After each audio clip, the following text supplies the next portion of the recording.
Imagine a guy and a girl comes walking into the service and he sees her and says, oh my goodness, I'm gonna talk to that girl. He goes over and he says, I was stunned at the sight of you. I'd give anything to take you somewhere. And she says, okay. They go out, they start spending their time together. Then they start spending all their time together, and they fall so head over heels in love with one another. And one afternoon they have a picnic in an open field and they lay side by side looking up at the clouds, and she turns to him and he turns to her and he says to her, you know what?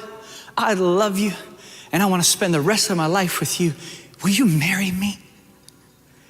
And she looks at him and says, you know, if you ask me to marry you, that means you're saying goodbye to all the other girls. And he looks at her and he says, that's exactly what I want. I only want you forever. That's marriage. And you know what?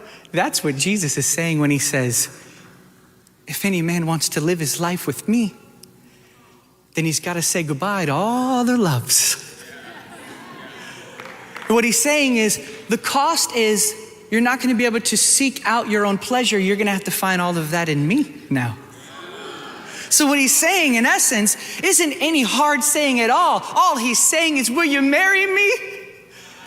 Will you lose all of that to find everything in me? That's the essence of it. And it takes the weight of performance and striving and the twisting and turning and tooth pulling of this religious mentality out. And it gives to you a vision of a beautiful lover who says, will you marry me and let me be all to thee? Because none can be what I can be. Give ears to hear and eyes to see. Thrill your soul with ecstasy. Fill your heart with joy and peace.